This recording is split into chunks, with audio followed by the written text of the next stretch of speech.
আসসালামু আলাইকুম সুপ্রিয় দর্শকবৃন্দ। আগামী ৪৮ ঘন্টায় কি সারা দেশে নামছে রেকর্ড বৃষ্টিপাত, নাকি তাপমাত্রা বেড়ে দেখা দিতে পারে দুর্ভোগ? সমুদ্র বন্দর ও নদী বন্দরগুলোতে কেন হঠাৎ লাল সতর্কতা? ৪ এবং ৫ আগস্ট আপনার অঞ্চলে আবহাওয়া কেমন থাকতে পারে?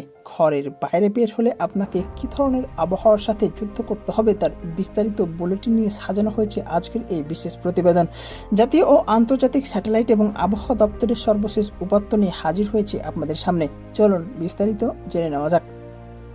সুপ্রিয় দর্শকবৃন্দ, আপনারা কোথা থেকে আমাদের সঙ্গে যুক্ত রয়েছেন এবং আপনার অঞ্চলে বর্তমানে আবহাওয়া পরিস্থিতি কী অবস্থায় রয়েছে, কমেন্ট করে আপনি সারা দেশের মানুষকে জানিয়ে দিতে পারেন। এবং আপনি যদি আমাদের চ্যানেলে নতুন হয়ে থাকেন, অবশ্যই চ্যানেলটি সাবস্ক্রাইব করতে ভুলবেন না। আবহাওয়া দপ্তরের তথ্য মতে ৪ এবং ৫ আগস্ট সারা দেশে বৃষ্টিপাতের প্রবণতা ব্যাপকভাবে বৃদ্ধি পেতে যাচ্ছে। বিশেষ করে বঙ্গোপসাগরে সক্রিয় লঘুচাপ ও মৌসুমী বায়ুর যৌথ প্রভাবে উপকূলীয় অঞ্চল এবং পার্বত্য এলাকায় অতি ভারী বর্ষণ হতে পারে।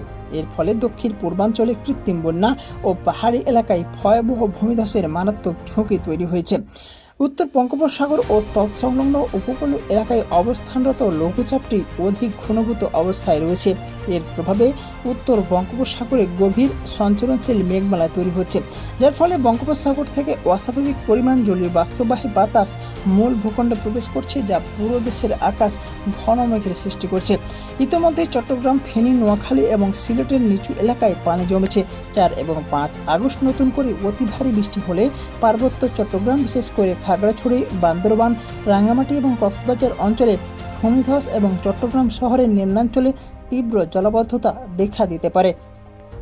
সুপ্রিয় দর্শকবৃন্দ, চলুন আরও বিস্তারিত অর্থাৎ জেলাভিত্তিক বিস্তারিত এবং নিখুঁত পূর্বাভাসগুলো জেনে নিই। আপনার অঞ্চল এখন কি অবস্থা রয়েছে আবহাওয়ার, সেটা আপনাদেরকে আমরা এই বিশেষ বুলেটিনে জানিয়ে দেব। প্রথমে আসছি ঢাকা বিভাগের কাছে। ঢাকা বিভাগের ঢাকা, গাজীপুর, নারায়ণগঞ্জ, টাঙ্গাইল এবং ফরিদপুর অঞ্চলে বৃষ্টিপাতের সম্ভাবনা রয়েছে ৭৫ থেকে ৮৫%। সাধারণত ভোররাত থেকে সকালের মধ্যে এবং বিকেলে তীব্র বজ্রসহ ভারী বৃষ্টি নামতে পারে। তবে ঢাকা ও নারায়ণগঞ্জের নিম্নাঞ্চলে সাময়িক জলাবদ্ধতাও তৈরি হতে পারে। চট্টগ্রাম বিভাগের চট্টগ্রাম, কক্সবাজার, ফেনী, কুমিল্লা, নোয়াখালী, পার্বত্য এবং আশেপাশের অঞ্চলগুলোতে বৃষ্টিপাতের সম্ভাবনা রয়েছে ৯০ বা ৯৫%। পাহাড়ি এবং উপকূলীয় অঞ্চলে অতি ভারী বৃষ্টির কথা বলছে আবহাওয়া দপ্তর। দিন ও রাত টানা বৃষ্টি, বিশেষ করে মধ্যরাত থেকে সকাল পর্যন্ত বর্ষণ তীব্র রূপ নেবে। মোট বৃষ্টিপাতের পরিমাণ হতে পারে ১৩০ থেকে ১৪০ মিলিমিটার। চট্টগ্রাম, কক্সবাজার, নোয়াখালী ও ফেনীতে জলাবদ্ধতা এবং বান্দরবানে খাগড়াছড়ি ও রাঙ্গামাটিতে উচ্চ ভূমিধসের ঝুঁকি তৈরি হতে পারে। রাজশাহী বিভাগের রাজশাহী, বগুড়া, পাবনা এবং সিরাজগঞ্জ সহ আশেপাশের অঞ্চলগুলোতে বৃষ্টিপাতের সম্ভাবনা রয়েছে ৬০ থেকে ৭০%।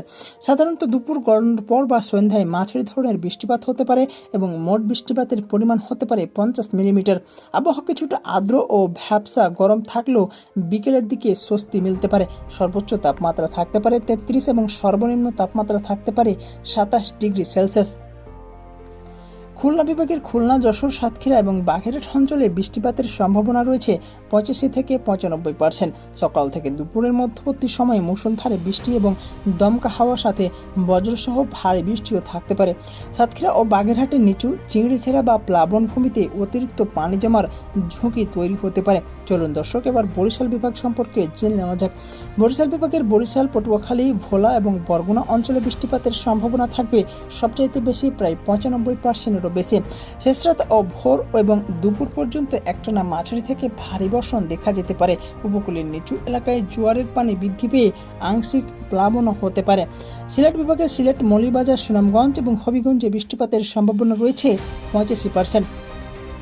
গভীর রাত ও ভোরের দিকে বজ্রসহ ভারী বৃষ্টি দেখা যেতে পারে এবং সুনামগঞ্জ ও সিলেটের নদ নদীর পানি সাময়িক বৃদ্ধিও পেতে পারে। রংপুর বিভাগের রংপুর, দিনাজপুর এবং কুড়িগ্রামে বৃষ্টিপাতের সম্ভাবনা থাকবে কিছুটা কম, প্রায় ৫০%।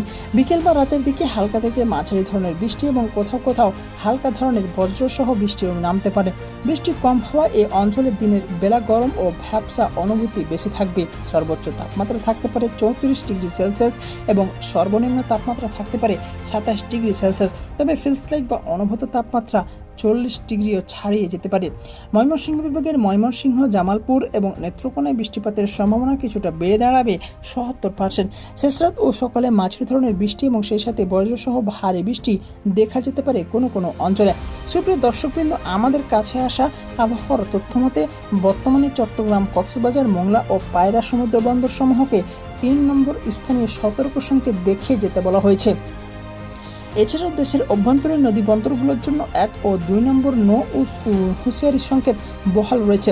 উত্তর বঙ্গোপসাগরে অবস্থানরত মাছ ধরার ট্রলার ও নৌকাগুলোকে পরবর্তী নির্দেশ না দেওয়া পর্যন্ত উপকূলের কাছাকাছি থেকে সাবধানে চলাচল করতে বলা হয়েছে।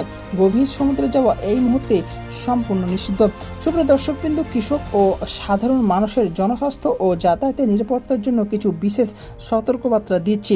প্রথমেই ধান রোপণকৃত আমন ধানের ক্ষেতে জমি থাকা অতিরিক্ত পানি বের করে দেওয়ার জন্য ড্রেনেজ ব্যবস্থা সচল রাখবেন। বৃষ্টি চলাকালীন এবং বৃষ্টির সম্ভাবনা থাকলে সার বা কীটনাশক স্প্রে করা থেকে বিরত থাকুন। এর জন্য আপনারা স্থানীয় আবহাওয়া দপ্তরের সাথে যোগাযোগ রাখতে পারেন অথবা স্থানীয় প্রশাসন যেই আবহাওয়া দপ্তর থেকে তথ্যগুলো দেয় সেগুলো অক্ষরে অক্ষরে পালন করবেন। শাকসবজির জমিতে পানি যেন জমি না থাকে সেই দিকে খেয়াল রাখবেন এবং ঢলে পড়া রোধে গাছের গোড়ায় উঁচু করে মাটির বাঁধ দেবেন। সুপ্রিয় দর্শকবৃন্দ, বৃষ্টির কারণে হঠাৎ তাপমাত্রা পরিবর্তন হলে ফ্লু বা পানিবাহিত রোগের প্রাদুর্ভাব ঘটতে পারে। পুরানো পানি বা ফিল্টার করা পানি ব্যবহার করবেন। জাতীয় পর্যায়ে কোনো পাবলিক পরীক্ষা স্থগিতের অফিসিয়াল ঘোষণা এখনও নেই, তবে অতি ভারী বৃষ্টি হলে বা স্থায়ী জলাবদ্ধতার কারণে যাতায়াতের বাড়তি সময় হাতে নিয়ে বের হওয়ার পরামর্শ দেওয়া হচ্ছে।